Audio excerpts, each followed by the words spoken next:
the Caps On Podcast, coming to you from the Capital, with your hosts, Nick Tobias, Tyler Blumenstick, and Michael Britton.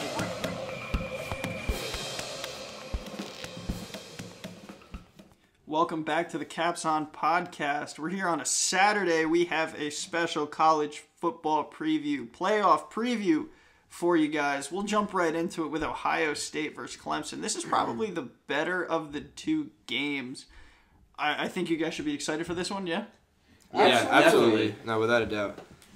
I think if the offenses in the Oklahoma versus LSU game can really go off, I think that game could have fireworks. But I know we're starting off with Ohio State versus Clemson, but I'm just saying, in terms of rating game versus game, I think both of them have the potential to be very good. Mm-hmm.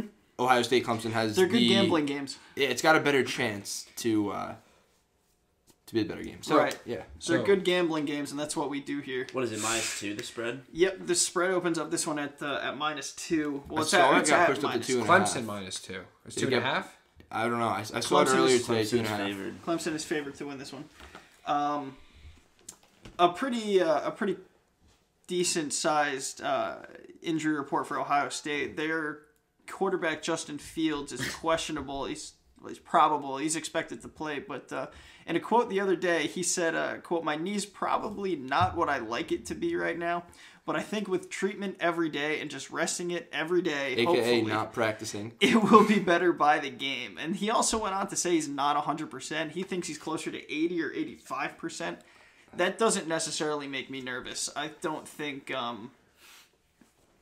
it makes that big of a difference in this game. Cornerback Shaun Wade for the Ohio State Buckeyes is also questionable. He's likely to play, though. He's a big part of their defense, and Clemson's coming in with a clean bill of health. Clemson hasn't faced any viable opponents this year yet, have they? No, playing in the ACC, it's kind of... you beat Florida State, Virginia Louisville, in their last game. The stats too. So yeah. what? There's still what? They won their ACC championship game 62-17. But they played UVA. That's my point. UVA, a ranked UVA. UVA's garbage. UVA, any team outside the top 10 in college football has the chance to just suck on any given day. Yeah. And yeah. College football's tough to Which gamble. means bad teams can get in there, and Virginia's not a good team. Mm-hmm. Virginia is not a good team. But Clemson gave him the work. But to your point, Clemson playing in the ACC doesn't really play anybody, and Ohio State playing in the Big Ten. The Big Ten. They play everybody. They play everybody. They play higher quality opponents, and these two teams are really close. They're in nearly every single major statistic. Both are top 5 offenses and top 5 defenses. Clemson comes in as the best defense, Ohio State the second. And Clemson comes in as the 3rd-ranked offense, and Ohio State comes in as the 5th-ranked offense. So these are really a really tight matchup here. But wouldn't you say if Clemson hasn't played anybody, they might be a little more, favored? They might be a little healthier, per se? Well, I think they'd be more... They'd be more physically prepared, but maybe not mentally prepared? Okay. Yeah, I think they're coming out. This is a prove-it game for Clemson, especially, Dabo Swinney is a big talker. Right. He's been saying the entire year, keep letting them, downplay the Clemson Tigers, and I don't think anybody's downplaying the Clemson Tigers. No. I mean, they're number 3. It's just... What I've seen from Ohio State, too, in their offense, no matter who they've plugged in there at quarterback, whether it's been Justin Fields, when it's Cardale Jones 3 years ago, whatever it was, it's explosive. And I'd be wrong not to take the 2 points for Ohio State right here. I don't agree with you. I really don't. I think there's just too many things wrong for Ohio State right now. Too many more things wrong than Clemson. Clemson completely healthy. I think they're the best team, second best team in the nation. I think they're going to give LSU a huge game in the final. So you're betting them to get past Ohio State? Here. I'm taking Clemson. Okay. I just think, Trevor Lawrence he started off let's go back to preseason. He was in the Heisman talk, preseason. Started off the season very slow, slowly working up, working up. Clemson, like, yes, as bad as Virginia is, Virginia played pretty decent defense all year, and Clemson was able to hang 62 on them in the ACC championship.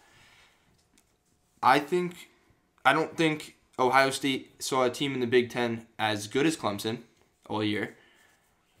And then so it's going to be the toughest team Ohio State has seen, and then you take Justin Fields' injury. I just think those two things paired together and the potency of Clemson's defense could really, really pose a struggle for Ohio State's offense. And we saw Ohio State kind of falter a little bit in the Big Ten game, and I just don't necessarily fully trust them. I was on them maybe about a month ago, but they just started to impress me less and less and less. And yeah, I'm going to go with Clemson in this one. I disagree with you. My faith is with Ohio State. I think when you look at the stats, they're very similar in pretty much every category. But going off of what we said about the schedule, Clemson hasn't played anyone. It's way easier to put up stat numbers like that against easier opponents. So you take that into account, Ohio State is playing at the same level against top opponents. And they're used to these big games where and they putting have up equal to better numbers to Clemson. Exactly. I mean, and you don't think Ohio State could have hung 62 on UVA stick? Do you think Ohio I think they absolutely could have. easily. But you I'm play the not team comparing it to the UVA game. You play the team in front of you, and Ohio State kind of struggled with Wisconsin in the first half of that game. They went down 21-7 at Wisconsin's halftime. a good team. Exactly, and they struggled with Wisconsin's running attack. But Jonathan Taylor for Wisconsin is one of the best backs in the league. He's pro-bound, and they also struggled with Quintez Cephas, Wisconsin's wide receiver. He had 7 receptions for 122 yards. I think they tighten that stuff up, and it comes back. What's the over/under in this game? Currently, Do we know? It's got to be like 50. It's got to be 55. I think it's got to be I think it's around like 55, 60 range. 60 something. All right, I'll do the research. I could grab it for you right now. Because, I mean, this game is going to be all offense. All right, while we find that, I'm just going to bring this to another point. You look at the coaching difference. You got Dabo Swinney going up against Ryan Day, who doesn't impress me as a coach. We don't know what we've gotten with him. We don't know how he handles losses. He's played Big Ten teams, but there aren't many tough Big Ten teams. Like, yes, they're good teams in the national grand scheme of things, but who do they play? Right. Michigan doesn't impress me. Yep. Well, hey, okay, so the Iowa, the Penn over-under State. for this game, over-under I think 63. 63? 63. I think it's a fair number. I think both I teams think are capable the over of is. putting up 30-plus points. I think it could be a definitely possible, 42-35 game easily. I think if it comes down to a shootout, though, I'm not betting against Ohio State. This game, to me, really comes down to matchups. Ohio State has never beat Clemson. I don't think that necessarily matters, but the cornerbacks for Ohio State going against T. Higgins and Clemson wide receivers. Jeff Okudah is probably the best cornerback coming in this upcoming draft. Higgins is a top wide receiver. He's not in the Judy or CeeDee Lamb range, but he's still very, very talented for his own. A lot of that Ohio State secondary is NFL bound. Okudah, Arnett, Wade, who we talked about a little earlier, and Jordan Fuller are all NFL bound. So I think they'll be the keys to this game. I think Ohio State covers. Definitely. I think the only thing I do worry about a little bit is the location of the game. It's in Florida, so obviously Clemson is a lot closer there. They might have more of a home atmosphere, so it is Ohio State having to basically go into an opponent's territory. So that does worry me, but it's not going to shake me from taking Ohio State at +2 in this game. Stick? I'm taking Clemson +2. I just think Clemson -2. I don't think the 2 points make much of a difference. It's a point less than a field goal, so you get a little leeway here with a missed extra point because it's bound to happen in college, especially in a big game. I just think teams are virtually even on the field. I think I would give Clemson the slight edge just in physical, like as we were touching on before, like injury-wise, getting worn down, the factor of not playing many tough games. But I don't know. I think Trevor Lawrence grinded in the beginning of the year. I think he is battle-tested in his own right, I guess you could say. He's got the battling with himself. For sure. He's figured it out. But then you look at the coaching battle, and I just don't... Ryan Day's never seen a loss, and I think this is the day it comes. I think that... I don't think he is an Urban Meyer caliber replacement. I don't think he's necessarily one of the... He came up as an interim, and necessarily just got the job pretty much. And I don't know. He got handed a very good Urban Meyer team. And I just don't necessarily know if he's a coach to win big games. Like, yes, they pulled out the game against Penn State, but Clemson is a lot better than Penn State. So I don't know. I feel like there's fair arguments from both sides. I could absolutely see Ohio State winning this game. I'm just thinking, like, when you're betting a game this close, I think you got to go down to the finer points of it. And I think coaching is that difference. And that's why I'm going Clemson +2. Nick, do you have a pick? Well, you're taking Clemson -2. You keep -2. saying I'm keep saying +2, but I'm taking Clemson on the spread. Well, I'm up to a field goal. If it gets higher than a field goal, I would be. I don't know. I would start to get a little scared, but I don't think it's necessarily going there. I think as Clemson starts going further down on the money line, I think there's more and more value on Ohio State, and there's enough people backing Ohio State out there to keep that line settled. So, I don't think it's going to bust over a field goal. You're Clemson -2. I'm Ohio State +2. All right. So moving on, we have LSU, number 1 LSU at number 4 Oklahoma. LSU on the injury report, they're starting running back Clyde Edwards-Helaire. He's questionable. On the other side of the ball, Oklahoma's safety Delaren Turner-Yell. Great name. He broke his collarbone. Ronnie Perkins is suspended. He's got 38 tackles on the year, 13.5 tackles for a loss and 6 sacks. And Ramondre Stevenson is also suspended. He's Oklahoma's second leading rusher. So some trouble on Oklahoma's side of the ball there. But even for LSU, Clyde Edwards-Helaire is a big part of that offense. But I don't think they change what they do just based on the personnel they have out there. Right now on FanDuel, I have LSU -14. Yeah, it was 13.5 earlier. Yeah, it's going up. That's high. That's a lot of points. And I'm leaning towards Oklahoma, and the one thing Jalen Hurts has experience in the college football playoffs. The one thing that keeps flashing to my mind is how Texas played LSU earlier in the year. I think Texas is off-brand Oklahoma this year. They kind of do the same things, and Lincoln Riley is a better coach than what is in Texas, and they're a better team. I think they can keep this one close. Assuming they don't go down 14-0 early, assuming LSU doesn't walk all over a Big 10 or a Big 12 defense. Now I'm gonna agree with you on this lean. I think LSU is the best team in the country. I think they're gonna win the college football playoff this year. I think they're just way too dynamic, and their wide receivers don't get enough credit. Jamar Chase, Terrence Marshall, and Justin Jefferson, every single one of those guys are playmakers, and all you hear about, and I think these guys that are being talked about are absolutely deserve to be in the conversation. But these LSU wide receivers, help Joe Burrow so much. Joe Burrow is only Joe Burrow because he has... I'm not saying he's only that good because of his receiving core, but the fact that they've been able to have the season they're having and put up these wild numbers on offense and just wacky numbers on defense... I just think this doesn't happen without their playmaking wide receivers, and they're absolutely deservedly to be in the conversation. But on with CeeDee Lamb, with Jerry Jeudy, with those guys, I just think these guys are good, and they're young. There's only one junior in Justin Jefferson. On paper, Oklahoma's defense looks like it can stand up to them. They have the 18th ranked total defense, the 18th ranked passing defense. But I feel like it's just different when you play the talent in the Big 12 as opposed to the talent in the SEC. It's kind of the same thing that we've touched on earlier. You can be good against your conference and kind of get a boost because you play them the majority of the time in those out-of-conference games. You're kind of playing, maybe like a touch-up game or an in-state rival that isn't as good, like Oklahoma State or something like that. LSU definitely plays a harder schedule, but their defense kind of teeters. They have the 52nd ranked passing defense, giving up 220 yards a game. I would look for Lincoln Riley in Oklahoma to kind of go out and abuse that.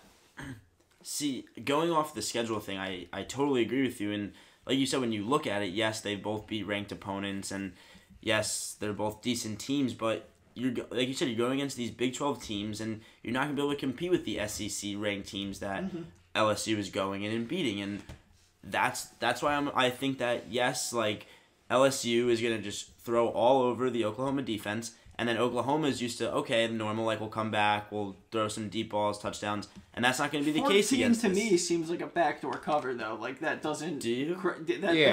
That seems to me like a It backdoor seems cover. like Being down LSU, 21 the LSU's entire winning game. 17, whatever. They were winning by 17 points in the fourth quarter. Oklahoma just, marches down the field. Gets just a because 4 they minute can't. left in the game. Just because they can't score a touchdown. touchdown, they're down 10 games over. And that's what the game seems like a backdoor cover for I think 14. that Oklahoma offense can keep up with LSU's defense.